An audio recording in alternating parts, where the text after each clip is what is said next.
Hello students, welcome to Platform channel.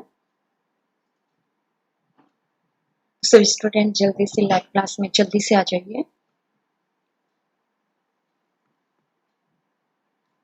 ये हमारे Telegram channels हैं जिनको आप ज्वाइन कर लीजिए और जो है डिस्क्रिप्शन में आपको सोशल साइंस सब्जेक्ट का जो है टेलीग्राम चैनल का लिंक मिल जाएगा, आप उसको सब्सक्राइब कर लीजिए। और जो हमारा केवीएस पीजीटी टीजीटी की जो है फुल कोर्स आपको उसमें कराया जाएगा। आपको जो है बेस्ट कंटेंट प्रोवाइड कराया जाएगा और आपका जो है कंसेप्ट क्लियर करवाया जाएगा। सीटेट बैच भी है जो अभी शुरू है, 15 अगस्त से शुरू है आपका, और इसमें भी आपको पूरा कोर्स करवाया जाएगा। और जो आपकी सोशल साइंस सब्जेक्ट की क्लास है वो 9 बजे रहेगी। तो आज हम वो 3 महत्वपूर्ण क्वेश्चंस आज करेंगे। द रिवोल्ट ऑफ 1857, 1857 की क्रांति, इसको विद्रोह भी कहा जाता है, इसको बहुत सारे अन्य नामों से जाना जाता है। सैनिक विद्रोह, सिपाही विद्रोह, और बीडीकर सावरकर ने इसे भारतीय स्वतंत्रता संग्राम का पहला संग्राम कहा है। तो इस प्रकार से अलग अलग इतिहासकारों ने 1857 की क्रांति को अलग अलग नाम दिया है। तो इस प्रकार इसमें ये टॉपिक जो है बहुत ही इम्पोर्टेंट है, हर एग्जाम्स में जो है इसमें से क्वेश्चंस आते हैं, क्योंकि ये पूरे राष्ट्रीय स्तर पर हुआ था, व्यापक स्तर पर हुआ था।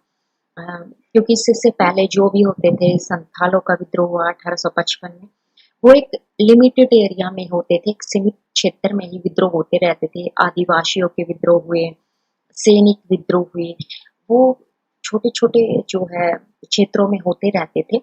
लेकिन 1857 को इतिहास में इसलिए महत्व दिया गया है, इस डेट को इसलिए याद रखा जाता है क्योंकि इसमें सभी क्षेत्रों के किसान हुए, सिपाही हुए, और जो है वो अंग्रेजों के खिलाफ एक साथ खड़े हो गए थे आके। तो इसलिए 1857 का बहुत ज्यादा महत्व है। तो इसलिए इससे क्वेश्चंस पूछे जाते हैं, चाहे वो आप पुलिस के एग्जाम्स दे रहे हो, एसएससी के एग्जाम्स दे रहे हो, आप टीजीटी का एग्जाम दे रहे हो, पीजीटी के लिए एग्जाम्स दे रहे हो, या फिर हायर लेवल की बात करें, यूजीसी नेट की आप बात कर रहे हैं, असिस्टेंट प्रोफेसर की अगर आप बात कर रहे हैं, तो हमारा जो कंटेंट है ये हर एग्जाम्स में जितने भी हर एग्जाम्स में इसमें से जितने भी क्वेश्चंस पूछे गए हैं, आज हम वो डिस्कस करेंगे इसमें से किस प्रकार के क्वेश्चंस एग्जाम्स में पूछे जाते हैं।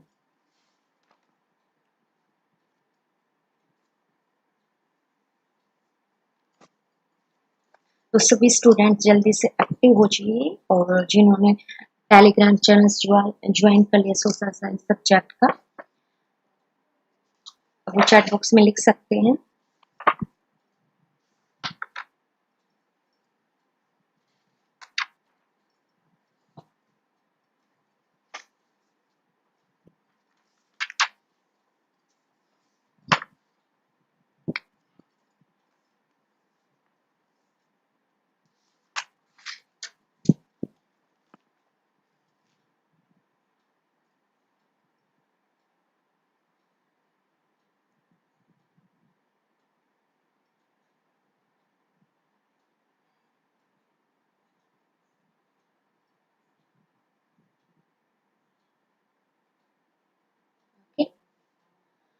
तो आज हम इसमें डिस्कस करेंगे, बहुत ही इंपॉर्टेंट टॉपिक है, एग्जाम के पॉइंट ऑफ व्यू से बहुत सारे क्वेश्चन इससे पूछे जाते हैं। पहले मैं आपका कंसेप्ट क्लियर करूंगी, पहले आप इस पे कंसेप्ट को समझिए, इसके कारण क्या थे, क्यों 1857 की क्रांति होती है, इसके क्या परिणाम निकलते हैं। क्योंकि 1857 की क्रांति के बाद इसके बाद जो है बहुत सारे चेंजेस आते हैं। लॉर्ड कैनिंग जो है वो गवर्नर जनरल के स्थान पर पहले भारत के वायसराय बन जाते हैं, और बहुत सारे जो नए नए चेंजेस आते हैं उस पर भी क्वेश्चंस आते हैं, इसलिए इसको बहुत ज्यादा महत्व दिया गया है। अब हम शुरू करते हैं। तो 1857 का जो विद्रोह है ये अंग्रेजों के औपनिवेशिक अत्याचारों के खिलाफ था, और 1857 के विद्रोह को मैंने बताया बहुत अलग अलग नामों से जाना जाता है। कुछ इसे भारत का प्रथम स्वतंत्रता संग्राम कहते हैं। यह कहा बीडीकर सावरकर ने इसको भारत का प्रथम स्वतंत्रता संग्राम कहा था। कुछ इसे सिपाही विद्रोह कहते हैं क्योंकि इसकी शुरुआत जो है सिपाहियों ने की थी। जो ब्रिटिश साम्राज्यवादी इतिहासकार है उसने कहा था कि उसका नाम है, उसने इसको जो है सिपाही विद्रोह का नाम दिया था क्योंकि इसकी शुरुआत कहाँ से हुई थी, मंगल पांडे ने इसकी शुरुआत की थी, इसलिए इसको म्यूटिनी यानी कि सिपाही विद्रोह का नाम दिया जाता है। तो इस प्रकार से जो इस पर जो क्वेश्चंस पूछे जाते हैं वो यही, इसको जो अलग अलग नामों से जाना जाता है, कौन से इतिहासकार ने 1857 के विद्रोह को किस नाम से पुकारा है, ये क्वेश्चन एग्जाम्स में इस प्रकार से पूछा जाता है। तो आपको याद हो गया भारत का प्रथम स्वतंत्रता संग्राम बीडीकर सावरकर ने कहा था, सिपाही विद्रोह के ने कहा था। और पूछा जाता है कि इसकी जो शुरुआत कब होती है, टाइम पीरियड इम्पोर्टेंट है। तो इसकी शुरुआत 10 मई 1857 को मेरठ से होती है। तो क्वेश्चंस कई बार एग्जाम्स में पूछा गया है कि इसकी शुरुआत कहाँ से होती है, उस स्थान का नाम बताइए। तो इसकी शुरुआत मेरठ से होती है और जो टाइम पीरियड पूछा जाता है वो होता है 10 मई 1857 में एक सिपाही विद्रोह के रूप में शुरू हुआ था। तो इसलिए ये इम्पोर्टेंट है। ये ब्रिटिश अधिकारियों के खिलाफ बंगाल प्रेसिडेंसी में सिपाहियों द्वारा शुरू किया गया था। सिपाहियों ने शुरू किया गया था इसलिए इसका नाम क्या रख दिया गया, सिपाही विद्रोह। और ये नाम रखा था इसका के ने, जो एक के थे, ये साम्राज्यवादी जो है इतिहासकार थे के, उन्होंने इसका नाम सिपाही विद्रोह रखा था क्योंकि उन्होंने तर्क रखा कि इसकी शुरुआत जो है 10 मई 1857 को मेरठ से हुई थी और सिपाहियों ने की थी, इसलिए इसका नाम यह रखा गया है। स्वतंत्रता के इस युद्ध ने ब्रिटिश ईस्ट कंपनी द्वारा शासन के अंत को चिन्हित किया। मतलब इस क्रांति के बाद, इस विद्रोह के बाद जो है ईस्ट इंडिया कंपनी का शासन खत्म हो गया था। तो यहाँ पर एक जो महत्वपूर्ण क्वेश्चन है, इसकी ईस्ट इंडिया कंपनी का शासन खत्म हो गया था। जो एक कंपनी जो भारत का एडमिनिस्ट्रेशन संभाल रही थी, रिवेन्यू कलेक्ट कर रही थी, अब उसका स्थान जो है ब्रिटिश क्राउन ने ले लिया था और जो एलिजाबेथ थी अब उसके द्वारा यहाँ पर जो है शासन किया जाने लगा। ब्रिटिश सरकार का शासन से भारत पर अब सीधे ब्रिटिश सरकार का जो है शासन स्थापित हो गया था। तो इससे क्या क्या चेंजेस हुए, एक तो कि ईस्ट इंडिया कंपनी का शासन समाप्त हुआ और दूसरा जो चेंज हुआ था, अब जो ब्रिटिश सरकार का शासन भारत पर स्थापित हुआ था और गवर्नर जनरल के स्थान पर उसका नाम बदल कर क्या रख दिया गया, वायसराय, वायसराय रख दिया गया। तो यहाँ पे जो है ये चेंजेस हुए थे। तो वायसराय का नाम रख दिया गया।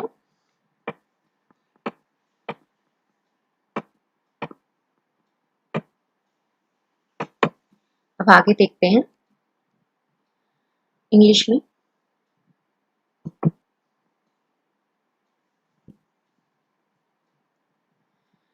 The revolt of 1857 was the conscious beginning of the freedom struggle against the colonial tyranny of the British. The revolt has different names. India's first War of Independence. It was given by B.D.K. Savarkar, and Sepoy Mutiny. The rebellion began as a Sepoy mutiny in Meerut on May 10, 1857. It was started by the Sepoys in the Bengal Presidency against the British officers. This War of Independence marked the end of the rule by the British East India Company. Thereafter, India was directly ruled by the British government through representatives known as the Viceroy.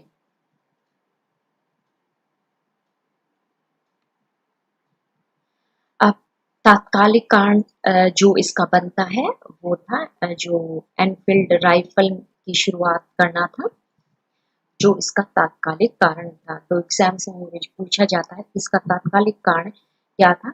तो तात्कालिक कारण जो था वो था Enfield rifle. कारतूस को बंदूक में लोड करने से पहले उसे मुंह से काटना पड़ता था, और ये जो बात फैली हुई थी, भारतीय सिपाहियों का मानना था कि कारतूस या तो सूअर की चर्बी से बना हुआ है या गाय की चर्बी से बनाया गया था। ये हिंदू और मुस्लिम भावनाओं के खिलाफ था,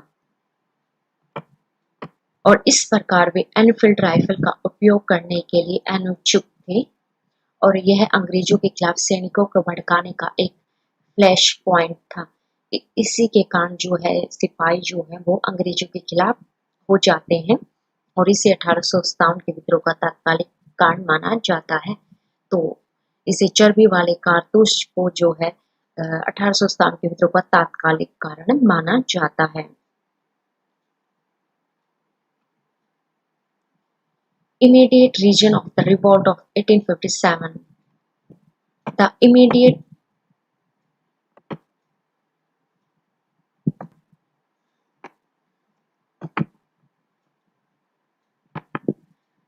अब इसको इंग्लिश में देखते हैं।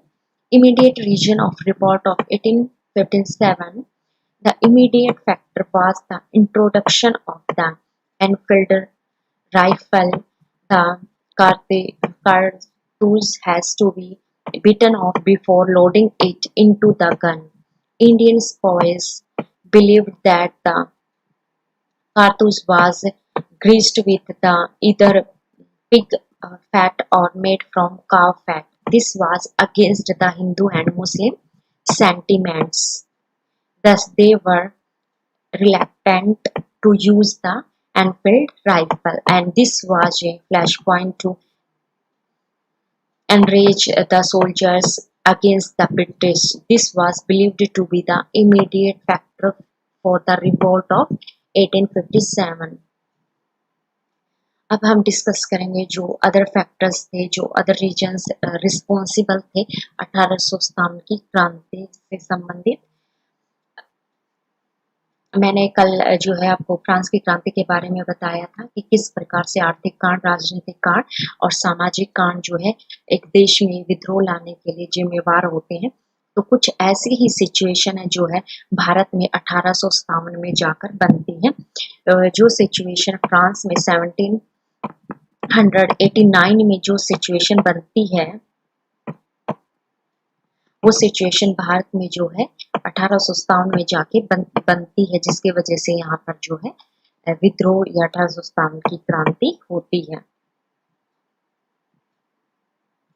तो आप जो मेरी प्रीवियस क्लास को भी देखिए, फ्रांस की क्रांति, उसमें से भी क्वेश्चंस आते हैं, क्योंकि उसने जो है विश्व को स्वतंत्रता, भाईचारा और बंधुत्व जैसे जो है विचार जो है विश्व को दिए हैं, इसलिए जो है फ्रांस की क्रांति को याद किया जाता है।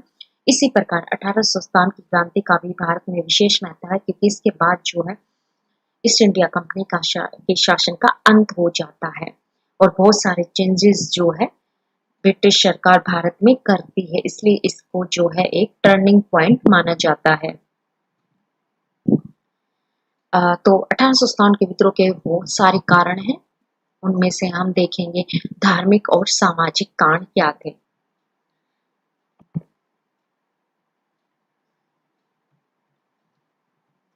तो धार्मिक और सामाजिक कारण, जातिवाद या नस्लीय भेदभाव को 1857 के विद्रोह का प्रमुख कारण माना जाता रहा है। अंग्रेज जो है खुद को जो है गोरे होने के कारण जो है भारतीय से नफरत करते थे, और इस प्रकार उन्होंने जो नस्लीय भेदभाव को अपनाया, उसके कारण भी इसको विद्रोह का प्रमुख कारण माना जाता है, जिसमें भारतीयों का शोषण किया जाता था। उन्हें जो नस्लीय भेदभाव में क्या किया जाता है, उसमें जो भारतीय थे उनको यूरोपीय लोगों के साथ उठने, बैठने और घुलने मिलने से दूर रखा जाता था। तो इसे नस्लीय भेदभाव कहते हैं, कि नस्ल के आधार पर जो है अंग्रेज मतलब कि उनकी वाइट स्किन थी, इस वजह से वो क्या है भारतीयों से दूर रहना पसंद करते थे, और वो बाकी यूरोपीय लोगों को भी भारतीयों से के साथ खाना खाने, घुलने मिलने के खिलाफ थे। गोरों ने भी भारतीयों के धार्मिक सांस्कृतिक मामलों में हस्तक्षेप शुरू कर दिया था। धार्मिक मामलों में इस तरीके से हस्तक्षेप किया था, जैसे सती प्रथा थी, तो 1829 में जो है लॉर्ड बेंटिंग ने सती प्रथा पर रोक लगा दी थी। तो भारतीयों को इस लग रहा था कि जैसे कि अंग्रेज जो है उनके धार्मिक और सांस्कृतिक मामलों में हस्तक्षेप कर रही है, और इस वजह से जो भारतीय थे वो एकजुट हो जाते हैं। तो इसे कहते हैं कि धार्मिक और सांस्कृतिक मामलों में दखल देना। तो ये रीजन थे जिसके कारण से क्या हो जाता है, व्यापक स्तर पर, एक राष्ट्रीय स्तर पर क्या होते हैं, किसान, भूमिहीन मजदूर, जमींदार और कुछ देशी रियासतों के राजा भी जो है इनके खिलाफ हो जाते हैं। क्योंकि 1849 में हम देखें तो वहां जो लॉर्ड डलहौजी आते हैं, जिन देशी रियासतों के पास जो है उत्तराधिकारी नहीं था, उनके जो राज्य को है वो ईस्ट इंडिया कंपनी अपने शासन में मिला लेती है। तो इस तरीके से जो नीतियां अंग्रेजों ने भारत के खिलाफ अपनाई थी, उनके कारण क्या होता है, 1857 में विद्रोह की शुरुआत हो जाती है। तो ये सभी पृष्ठभूमियां हैं। 1849 में लाल डलहौजी ने जो डॉक्ट्रिन ऑफ लैप्स की नीति शुरुआत की थी कि देशी रियासतों को पुत्र गोद लेने का अधिकार नहीं दिया था जिनको पुत्र नहीं थे, और उनके राज्य को क्या किया जाता था, ईस्ट इंडिया कंपनी के अंतर्गत मिला लिया जाता था। तो इस तरीके से ये पृष्ठभूमि तैयार हो रही थी 1857 के विद्रोह के लिए। तो वो सभी चीजें इसमें आएंगी कि किस प्रकार से अंग्रेजों के खिलाफ जो है व्यापक स्तर पर विद्रोह होता है।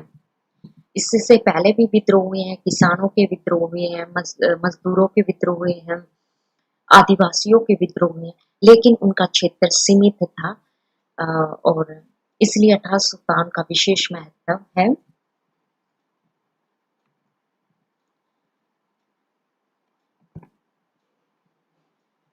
अब इसको इंग्लिश में देखते हैं। The revolt of 1857 was initiated due to various factors which are religious and social causes, racism or racial discrimination was believed to be a major reason for the revolt of 1857, where Indians were exploited and were kept away from mixing with Europeans. The whites also started interfering in the religious and cultural affairs of Indians and tortured them as well. So these were reasons behind the revolt of 1857.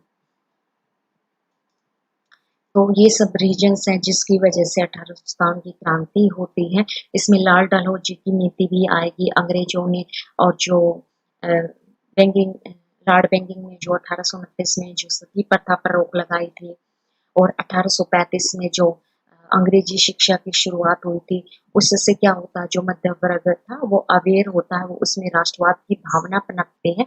तो इस तरीके से इसकी जो पृष्ठभूमि आपको समझनी पड़ेगी कि किस तरीके से जो है, जब ईस्ट इंडिया कंपनी का शासन भारत पर चल रहा था तो किस प्रकार से शोषण किया जा रहा था, और आप इन सभी जो है पॉलिसी जो ईस्ट इंडिया कंपनी ने भारत के खिलाफ अपनाई थी, वो सभी इसके बैकग्राउंड होता है, वो बैकग्राउंड होता है तैयार होने में।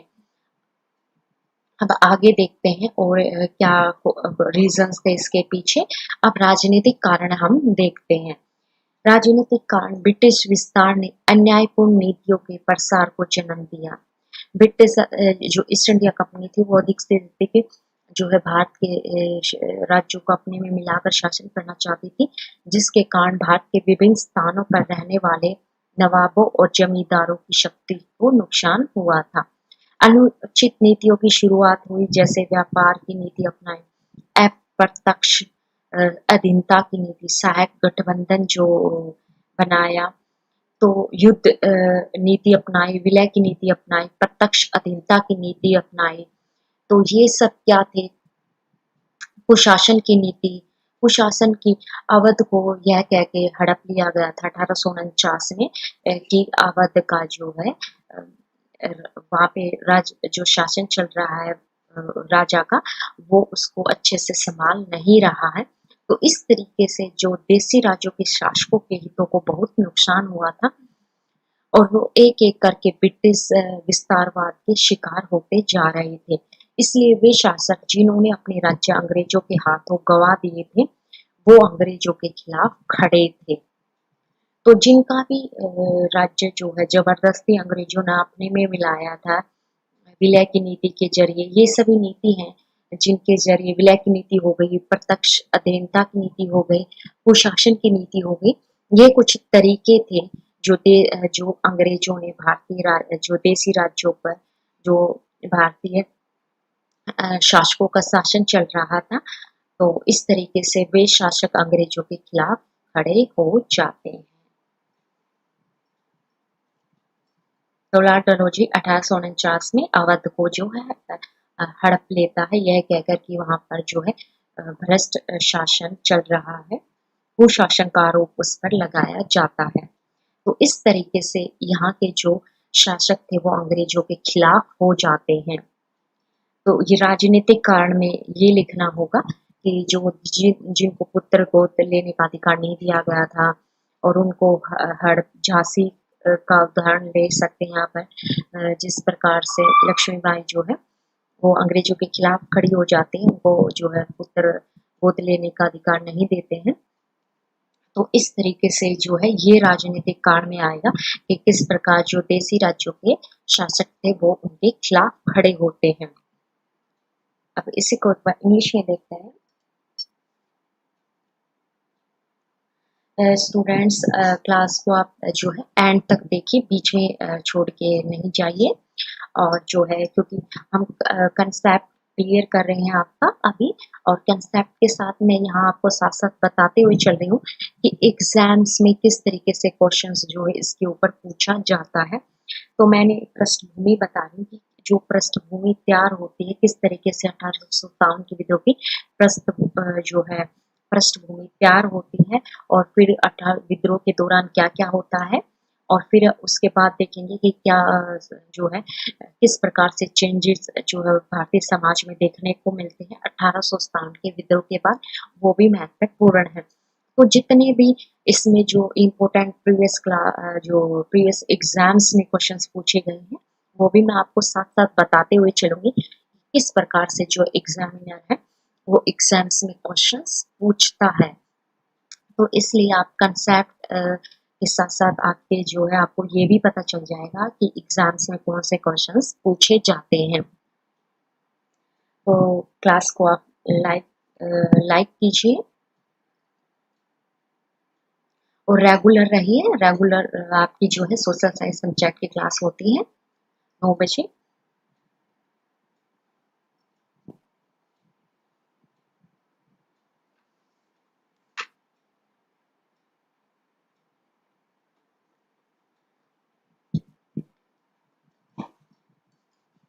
पॉलिटिकल कोर्सेस अब देखते हैं।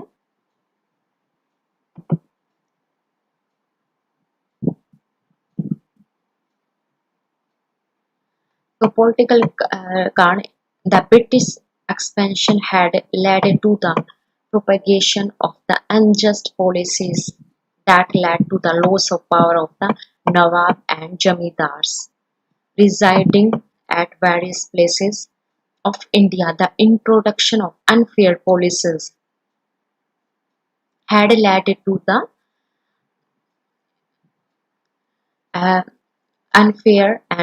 introduction of unfair policies like the policies of trade and commerce, the policies of indirect subordination, subsidiary alliance।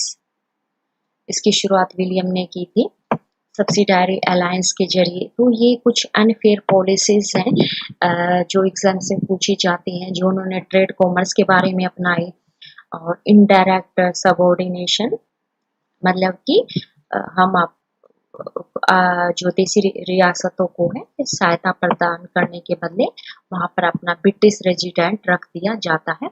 ताकि वो जो देसी राज्यों के शासक हैं उन पर निगरानी रख सके।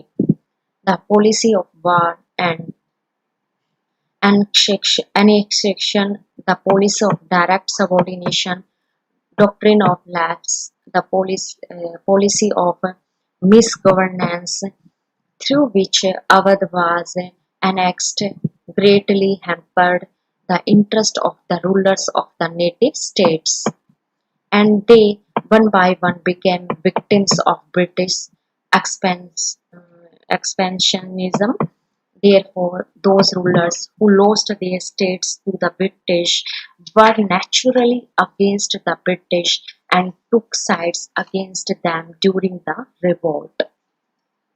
तो अब आपको समझ में आ गया होगा, यहाँ से क्लियर होगा केवल वही देसी राज्यों के शासक अंग्रेजों के खिलाफ थे जिनके राज्यों को जो है ईस्ट इंडिया कंपनी में मिलाया गया था, या वहां पर जो है सब्सिडायरी अलायंस के द्वारा ब्रिटिश रेजिडेंट की वहां पर एक जो है ब्रिटिश राजदूत रखा जाता है दरबार में, और वो जो है उनके कामकाज पर निगरानी रखता है। तो इस तरीके से केवल वही रियासतें अंग्रेजों के खिलाफ थी जिनके राज्यों को जबरदस्ती कब्जा किया गया था, और जिन रियासतों को पर हमला नहीं किया गया था वो जो है अंग्रेजों के साथ थी, उन्होंने अंग्रेजों का साथ दिया था। तो ये रीजन था यहाँ का कि केवल कि कुछ देसी रियासतें जो हैं उन्होंने अंग्रेजों का साथ दिया, लेकिन जो बाकी है उन्होंने विद्रोह किया।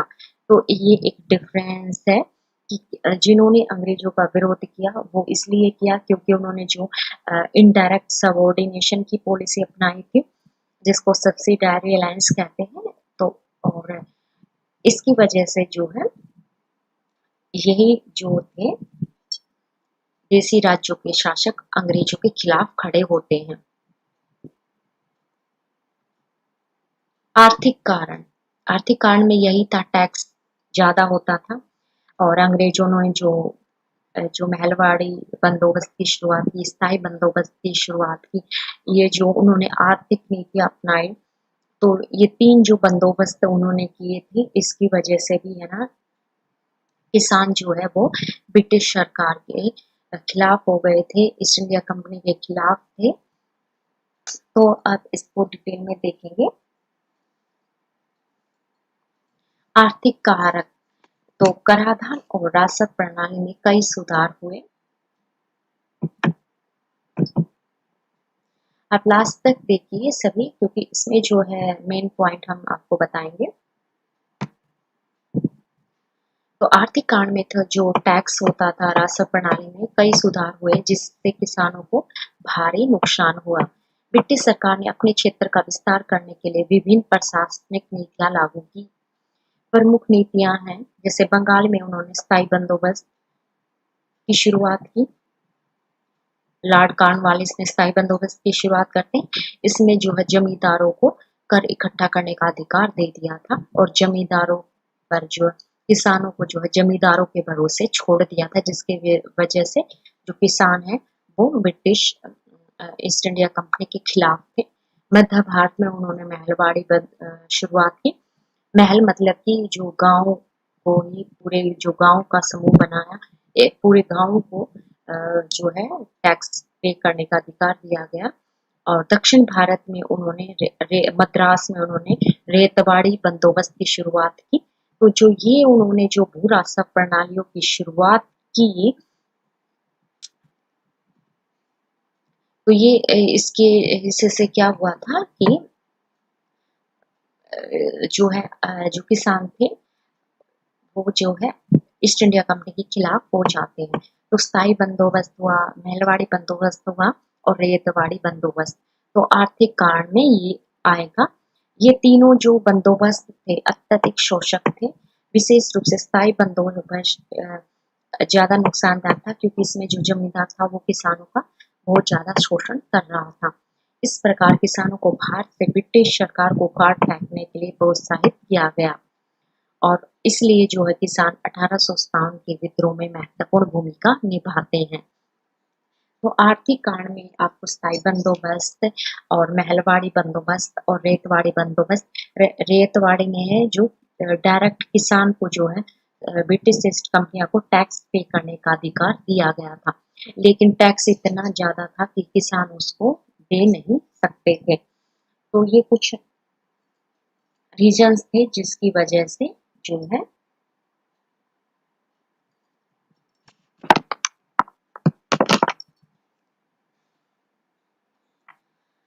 1857 के विद्रोह की शुरुआत होती है। इकोनॉमिक फैक्टर्स, तो अब economic factors, there were various reforms in the taxation and revenue system that affected the peasants heavily. British government had imposed and introduced various administrative policies to expand their territory. The major policies are listed below: permanent settlement in Bengal and Mahalwari settlement in central India and Retwari settlement in southern India. To, to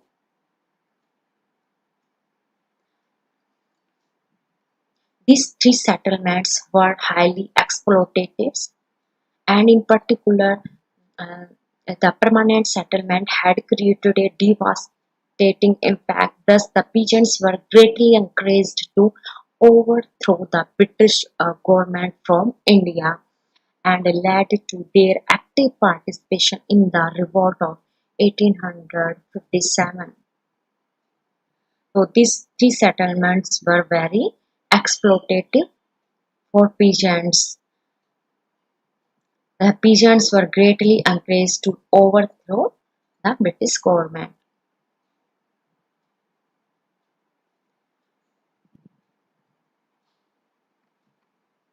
अब सैनिक कारण हम देखते हैं, ये सैनिक कारण क्या थे।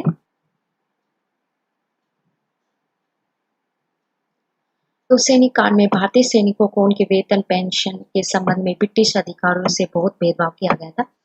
यूरोपियों को ज्यादा अधिकार मिले हुए थे और भारतीय सैनिकों को उनके मुकाबले में कम वेतन दिया जाता था। पेंशन पदोन्नति के संबंध में भी बहुत ज्यादा भेदभाव किया जाता था। भारतीय सेना में जब जो है इससे जो है जो भारतीय सेना के में जो है उनको कम वेतन दिया जाता था। तो इस तरह का जो भेदभाव जो अंग्रेजी जो ईस्ट इंडिया कंपनी थी वो सैनिकों के साथ कर रही थी, तो इस तरीके से सैनिकों में एक प्रकार का असंतोष पैदा हो गया था और इसके कारण ही जो है 1857 के विद्रोह में सभी सैनिक भाग लेना शुरू कर देते हैं। सिपाहियों को समझ में आ गया था कि उनको जो है यूरोपीय सैनिकों के मुकाबले कम वेतन मिलता है और उनको पदोन्नति के भी अवसर बहुत ही लिमिटेड थे। तो इस वजह से जो सैनिक थे वो भी क्या है अंग्रेजी सरकार के खिलाफ खड़े हो जाते हैं। इससे पहले भी जो है वेलोर विद्रोह की शुरुआत हुई थी। देखो 1857 के विद्रोह से पहले 50 साल पहले भी जो है वेल्लोर में एक विद्रोह हुआ था जिसमें यह सिपाहियों का विद्रोह था। इसमें सिपाहियों के को जो है उनको जो पंजाब के लोग थे उनको जो है दाढ़ी रखने और पगड़ी बांधने पर जो है रोक लगा दी गई थी, जिसका विरोध किया। इसको जो है वहां के सैनिकों ने धार्मिक मामलों में हस्तक्षेप समझा, जिसके कारण की है वेल्लोर विद्रोह की शुरुआत होती है। 10 जुलाई 1806 को वेल्लोर में जो है एक सैनिक विद्रोह होता है। ये भी इम्पोर्टेंट है, एग्जाम्स में पूछा जाता है कि 1857 से पहले जो है सिपाहियों का एक विद्रोह होता है वो कहाँ पर होता है, तो 10 जुलाई 1806 ये इम्पोर्टेंट डेज है। और वेल्लोर जो था वो तमिलनाडु में था, वहां पर भड़का था, केवल एक दिन तक जो है चला था। ईस्ट इंडिया कंपनी में भारतीय सिपाहियों द्वारा यह पहला बड़ा विद्रोह था। ये भारतीय सिपाहियों ने किया था और ये वेल्लोर में हुआ था। इसके पीछे कारण था धार्मिक मामला था, क्योंकि जो है जो भारतीय सिपाही थे उनको जो है विशेषकर जो पंजाबी थे, पंजाब के सिपाही थे, उनको जो है पगड़ी बांधने और दाढ़ी रखने पर रोक लगा दी गई थी और इसे भारतीय सैनिकों ने अपने धार्मिक मामलों में हस्तक्षेप समझा था। तो इससे पहले जो पहला भारतीय सिपाहियों का बड़ा विद्रोह 10 जुलाई 1806 को वेल्लोर में होता है। तो यहाँ पर ये मोस्ट इम्पोर्टेंट पॉइंट है। कई बार इस विद्रोह के बारे में पूछा जाता है कि वेल्लोर विद्रोह कब हुआ था, कहाँ से इसकी शुरुआत हुई थी और इसके पीछे क्या कारण था। तो यहाँ पर ये पॉइंट इम्पोर्टेंट है। मिलिट्री फैक्टर्स, तो अब इसको इंग्लिश में देखते हैं। आपको जो है मेरी क्लास अटेंड करने का फायदा ये होगा कि आप कंसेप्ट के साथ साथ आपको जो है जो एग्जाम्स में क्वेश्चंस पूछे गए हैं मैं उसको भी साथ साथ आपको बताते हुए चलती हूँ कि ये क्वेश्चन एग्जाम्स में इस तरीके से पूछा जाता है। तो आपको क्या है एग्जाम्स में जो है कंफ्यूज नहीं रहेंगे आप, और आपका जो है अच्छे से आप जो है पहले ही प्रयास में आप जो है अपना एग्जाम्स जो है क्लियर कर पाएंगे। अब मिलिट्री फैक्टर्स कंसेप्ट मैं आपको बता रही हूँ कि किस तरीके से मिलिट्री फैक्टर्स में क्या क्या चीजें शामिल होती है, क्योंकि कई बार पूछ लिया जाता है कि 1857 में जो है किस प्रकार से मिलिट्री फैक्टर्स क्या क्या थे, इकोनॉमिक्स फैक्टर्स क्या क्या थे और पॉलिटिकल रीजंस क्या क्या थे, वो अलग से उसमें जो है पूछ लिया जाता है। इस पर जो है कंसेप्ट बेस्ड भी क्वेश्चंस आते हैं। तो इसलिए यह जो है बहुत ही इम्पोर्टेंट टॉपिक है। इससे ज्यादातर क्वेश्चंस एग्जाम्स में आते हैं और उन्हीं टॉपिक को आपको कवर करवा रही हूँ जो जिसमें से क्वेश्चंस एग्जाम्स में आते हैं। और ये आपका जो है बेसिक से लेकर हायर लेवल तक के इसमें जो है कंसेप्ट को शामिल किया गया है। तो बेसिक्स 0 से लेकर हायर लेवल तक के इसमें जो है क्वेश्चंस और जो कंटेंट है इसमें वो है बिल्कुल बेसिक से आप समझते हो, और हायर लेवल तक जो है इसमें जो है कंटेंट शामिल है। जो IAS का एग्जाम दे रहे हैं जो स्टूडेंट्स, तो उसके लिए भी ये टॉपिक बहुत ज़्यादा इम्पोर्टेंट है। जो बच्चे IAS की प्रिपरेशन कर रहे हैं उसमें भी जो ये हायर लेवल का एग्जाम है तो उसमें भी इसमें से क्वेश्चंस जो है पूछे जाते हैं। तो इसलिए जो है ये बहुत ही इम्पोर्टेंट टॉपिक है। Military factors, the Indian soldiers faced a lot of discrimination. तो यहाँ पर जो discrimination from the British official with respect to their salary, pension, promotions, Indians were subjugated in the military while their European counterparts faced no such discrimination. This led to discontent and was a major military factor that resulted in the revolt of 1857. And the another important point is the Vellore Mutiny took place even before the revolt of 1857, just 50 years before. It erupted on the 10th July 1806 in Vellore, present day in Tamil Nadu, and lasted only for a day. But it was brutal and it was the first mutiny by the Indian spies in the East India Company.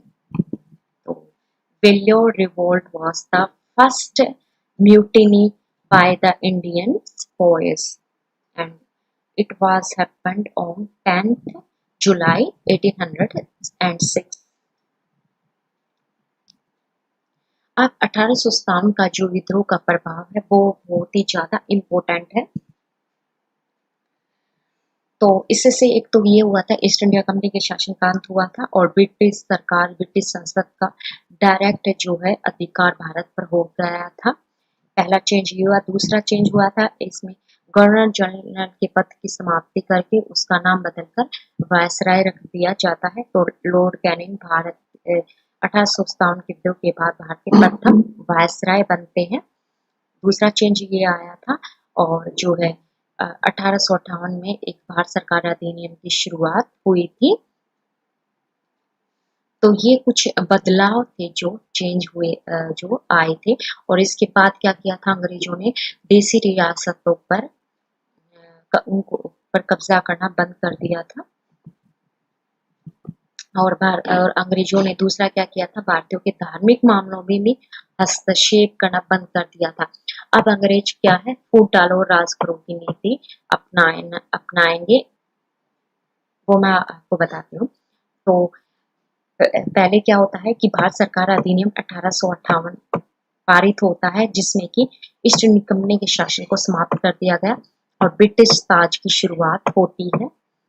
अब जो है British सरकार के हाथों में सीधे प्रतिनिधियों के माध्यम से भारत पर शासन किया जाने लगता है। तो अंग्रेज समझ गए कि इस विद्रोह में हिंदू और जो मुस्लिम थे उनकी एकता को देखकर जो है अंग्रेज डर गए थे। अब जो अंग्रेज हैं, जो पहले उन्होंने मुसलमानों की तरफ ध्यान नहीं दिया था, अब उनका ध्यान मुसलमानों की तरफ जाता है। और जब 1905 में जो लॉर्ड कर्जन था, वो जो बंगाल को बांटने का उद्देश्य यही था, वो हिंदू और मुस्लिम एकता को तोड़ना चाहते थे। तो इस तरीके से वो है विद्रोह को, तो अंग्रेजों की अब वो इस अपनी नीतियों को बदल देते हैं। वो भारत के धार्मिक मामलों में हस्तक्षेप करना बंद कर देते हैं, देसी रियासतों को अपने अधीन लाना छोड़ देते हैं। अब वो क्या करते हैं कि वो फूट डालो और राज करो की नीति की शुरुआत करते हैं। तो ये कुछ बड़े बदलाव जो है वो 1857 के विद्रोह के बाद वो लेके आते हैं। तो इस तरीके से जो है क्वेश्चंस इसमें पूछे जाते हैं। तो ये जो बड़े बदलाव थे वो अंग्रेजी सरकार जो है अब लेके आती है।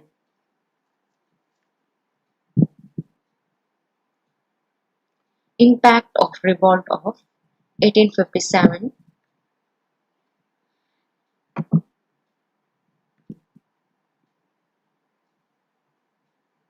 Impact of revolt of 1857. The revolt of 1857 shook the foundation of British East India Company and disclosed their inefficiency in handling the Indian administration. The major impact was the introduction of the Government of India Act 1858, which abolished the rule of British East India Company and marked the beginning of British Raj that bestowed power in the hand of the British government to rule India directly through representatives. तो 1857 का विद्रोह क्यों असफल हुआ? तो कई कारण थे। सिपाहियों के पास एक स्पष्ट नेता का अभाव था, ठीक है, एक लीडर्स का अभाव था, उनके पास एक सुसंगत योजना नहीं थी जिसके द्वारा विदेशों को भगाया जा सके। मतलब ये प्री प्लान्ड नहीं था, और इनके पास कोई लीडर भी नहीं था जो इनको जो है गाइड कर सके।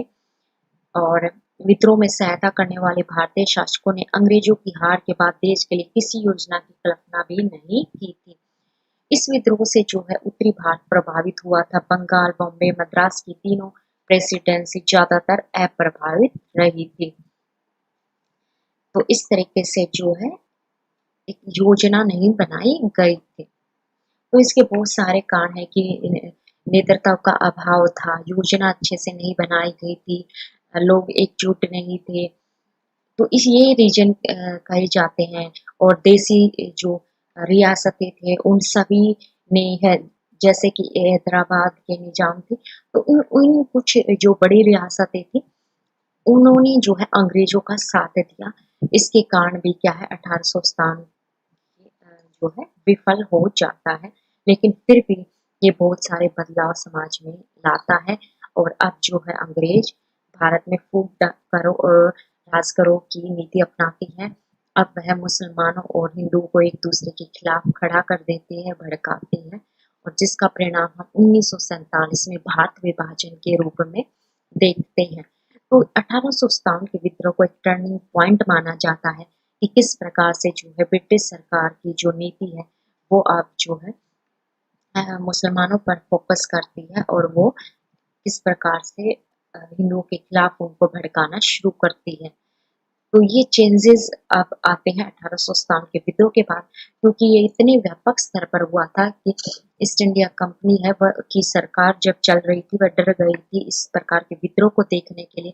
भविष्य में जो है इस प्रकार के विद्रोह न हो पाए, इसके लिए अब अंग्रेजों ने अच्छे से तैयारी करते हैं और वो क्या तरीका अपनाते हैं, फूट डालो राज करो की नीति शुरू करते हैं। और 1905 में लॉर्ड जो कर्जन है उसने जो है बंगाल का विभाजन इसी उद्देश्य से किया था, लेकिन घोषणा यह कहकर की गई थी कि बंगाल बहुत बड़ा क्षेत्र है, उस पर शासन नहीं किया जा सकता है, तो इसलिए उसने कहा कि जो है बंगाल का विभाजन करना जरूरी है। Causes of failure of the revolt of 1857.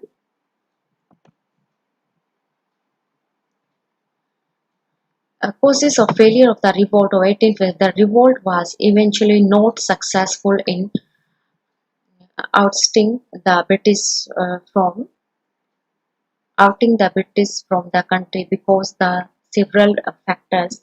The sepoys lacked one clear leader. There were several. They didn't have a coherent plan by which the foreigners would be routed. Indian rulers who aided the revolt didn't envision any plan for the country after the British were defeated. Majorly northern India was affected by this revolt. Three presidency of Bengal, Bombay and Madras remained mostly unaffected. So these were causes of failure of the revolt 1857. अब ये जो exams में पूछे गए questions हैं उसमें पूछा जाता है कि 1857 के विद्रोह के समय जो दिल्ली का नेतृत्व किसने किया था, वो किया था बहादुर शाह द्वितीय और जनरल बख्त खान ने किया था। तो दिल्ली में इन्होंने नेतृत्व किया था। तो एग्जाम्स में ये क्वेश्चंस हर बार पूछे गए हैं, चाहे वो टीजीटी सोशल साइंस का एग्जाम हो, टीजीटी हिस्ट्री का एग्जाम्स हो, चाहे आपके असिस्टेंट प्रोफेसर के एग्जाम हो, चाहे यूजीसी एंटी नेट का एग्जाम्स हो, या आप एसएससी की तैयारी कर रहे हैं या आईएएस की तैयारी कर रहे हैं, तो उस सभी में जो है इस प्रकार के क्वेश्चंस पूछे गए हैं कि दिल्ली में 1857 के विद्रोह का नेतृत्व किसने किया था, तो वो किया था बहादुर शाह द्वितीय और जनरल बख्त खान ने किया था। लखनऊ में किसने किया था, बेगम हजरत महल, बिरजिस कादिर और अहमदुल्ला, ये तीन व्यक्ति हैं जिन्होंने कि लखनऊ में नेतृत्व किया था। कानपुर में विद्रोह का नेतृत्व किया था नाना साहिब, राव साहिब, तात्या टोपे ने किया था, और कानपुर में ही थे अजीमुल्ला खान, और झांसी में रानी लक्ष्मीबाई ने किया था। बिहार में दो व्यक्तियों के नाम आते हैं, अमर सिंह और कुंवर सिंह। राजस्थान में किया था हरदयाल सिंह, जयदयाल सिंह, और फर्रुखाबाद में किया था तुफजल हसन खान ने। तो इस तरीके से ये जो क्वेश्चंस है हर एग्जाम्स में पूछे गए हैं कि पाकिस्तान पर किसने विद्रोह किया था, और फर्रुखाबाद में जो है तुफजल हसन खान ने, और असम में किया था कांडा परेश्वर सिंह और मनीराम दत्ता बरुआ, इन्होंने किया था, और उड़ीसा में किया था सुरेंद्र शाही, उज्जवल शाही ने। तो उड़ीसा में सुरेंद्र शाही, उज्जवल शाही ने जो है विद्रोह का नेतृत्व किया था। तो ये बहुत ही इम्पोर्टेंट पॉइंट है, आप इसका जो है नोट डाउन कर लेना, क्योंकि ये क्वेश्चंस जो है हर प्रकार के एग्जाम्स में आए हुए हैं कि कहाँ पर किसने जो है नेतृत्व किया था। तो ये मोस्ट इम्पोर्टेंट है जो मैं अभी आपको बता रही हूँ। क्वेश्चंस इस प्रकार से भी आते हैं कि 10 मई को जो है 1857 में जो है कौन सा कमांडर रहा था जिसने सिपाहियों ने जो क्रांतियों का ऐलान किया था।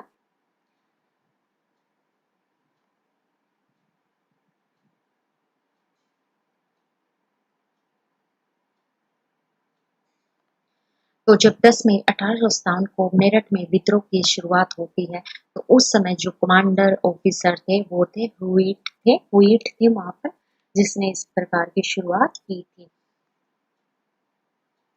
तो इस प्रकार से जो क्वेश्चंस हैं वो पूछे जाते हैं।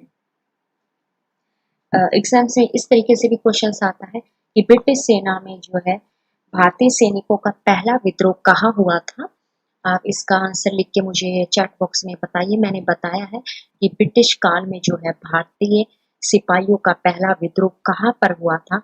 ये मैं जो क्वेश्चंस कर रही हूँ ये आपके जो है एग्जाम्स में पूछे गए हैं।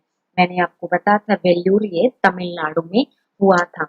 तो मैं आपके साथ वो क्वेश्चंस डिस्कस कर रही हूँ जो एग्जाम्स में पूछे जाते हैं।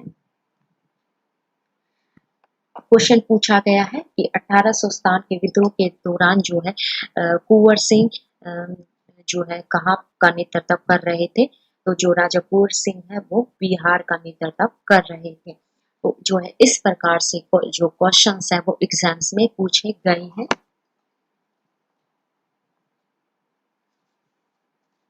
तो हम इस पे बहुत सारे क्वेश्चंस जो बनते हैं अभी आपका जो है मैंने कंसेप्ट आपको क्लियर करवा दिया है और साथ में जो इन कारणों से जो क्वेश्चंस पूछे जाते हैं वो मैंने समझा दिया है।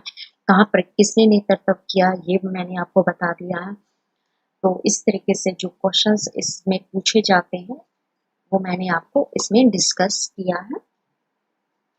और जो इसके और भी हमारे जो इस पर जो क्वेश्चंस बनते हैं बहुत सारे इस पे एमसीक्यू क्वेश्चंस बनते हैं उसकी भी हम जो है सीरीज स्टार्ट करेंगे हर एक कंसेप्ट। अभी हमारा फोकस सिर्फ कंसेप्ट क्लियर कराना है। पहले आपको कंसेप्ट क्लियर कराना है ताकि आप जब मॉक टेस्ट की प्रैक्टिस करोगे या एमसी क्वेश्चंस की प्रैक्टिस करोगे तो उसमें आपको कंसेप्ट समझने में कोई प्रॉब्लम नहीं हो। इसलिए हम सबसे पहले आपको कंसेप्ट पर फोकस कर रहे हैं। सबसे पहले आपको कंसेप्ट समझना है कि अच्छा स्थायी बंदोबस्त था ये आर्थिक नीति थी किस प्रकार से यह है किसानों को अंग्रेजों के खिलाफ करने में योगदान देती है। मैंने बताया स्थायी बंदोबस्त जो है बंगाल में लॉर्ड कॉर्नवालिस ने इसकी शुरुआत की थी और इसमें जमींदारों को जो है विशेष अधिकार देते हुए किसानों से कर इकट्ठा करने का अधिकार दिया गया था। जमींदार क्या करते थे किसानों से ज्यादा कर वसूलते थे। इस तरीके से जो है स्थायी बंदोबस्त हुआ। महलवाड़ी जो ये गांव पर लागू की गई थी। रेतवाड़ी ये किसानों के साथ जो डायरेक्ट नीति अपनाई गई थी कि किसान कर इकट्ठा करके सरकार को देंगे। तो ये इस प्रकार की नीतियों का कंसेप्ट आपको क्लियर होना चाहिए तभी आप समझ पाओगे कि 1857 की विद्रोह की क्रांति की पूछे इस प्रकार से जो है पृष्ठभूमि तैयार होती है और इस प्रकार से कंसेप्ट बेस्ड क्वेश्चंस इससे पूछे जाते हैं। तो इसलिए आपको पहले हर मेरे जो हर दिन मेरी जो क्लास होती है उस दिन डेली मेरी क्लास होती है मंडे टू सैटरडे होती है 9 बजे होती है और उसमें मैं आपको एक डेली एक नया कंसेप्ट आपको क्लियर करवाती हूँ ताकि आप जो है अच्छे से कंसेप्ट इंप्रूव भी होगा और आपको टीचर बनेंगे तो आपको स्टूडेंट्स को भी कंसेप्ट क्लियर कराना है। तो आप जब आप कंसेप्ट को समझोगे अच्छे से तो आपको पढ़ने में भी मजा आएगा। अगर आप कंसेप्ट को नहीं समझोगे तो आपको जो है रटने में प्रॉब्लम होगी और एग्जाम्स के टाइम आप वो भूल जाओगे। जब आप कंसेप्ट को समझोगे पहले तो उससे आपकी प्रैक्टिस अच्छी होगी। इसलिए जो है मेरी आपको एक छोटा सा काम करना है सिर्फ आपको रेगुलर रहना है। रेगुलर मेरी क्लास को अटेंड करना है और इससे आपकी प्रैक्टिस सोशल साइंस सब्जेक्ट की बहुत अच्छे से हो जाएगी क्योंकि इसमें जो है बहुत अच्छे जो क्वेश्चंस मैं आपको बताती हूँ कि किस तरीके से एग्जाम्स में ये क्वेश्चंस पूछे गए हैं। तो आप जो है वीडियो को जो है क्लास को लाइक कर दीजिए और फिर स्टूडेंट्स कल मिलते हैं सेम टाइम 9 बजे मिलते हैं हम और एक नए कंसेप्ट के साथ मिलेंगे। तो पहले आपका जो है पॉलिटिकल साइंस हिस्ट्री ज्योग्राफी और इकोनॉमिक्स का कंसेप्ट क्लियर होना जरूरी है। उसके बाद जब आप एमसीक्यू क्वेश्चंस पढ़ेंगे आपको मजा आएगा। और जिन स्टूडेंट्स ने मेरी प्रीवियस क्लास अटेंड नहीं करी है वो फिलर फॉर्म चैनल पर जाकर वहाँ मेरी क्लास देखिए है। वहाँ पर प्रीवियस क्लास को समझना जरूरी है क्योंकि वहाँ पर मैंने इकोनॉमिक्स के पॉलिटिकल साइंस के ज्योग्राफी के वहाँ पर मैंने एमसीक्यू क्वेश्चंस की भी कुछ क्लासेस ली हैं और कंसेप्ट बेस पर भी मेरी वहाँ पर आपको क्लासेस देखने को मिलेंगी और उस प्रकार से आपको जो समझ में आएगा कि जब आप 1800 के विद्रोह के एमसीक्यू क्वेश्चंस करेंगे तो उसमें से तो स्टूडेंट्स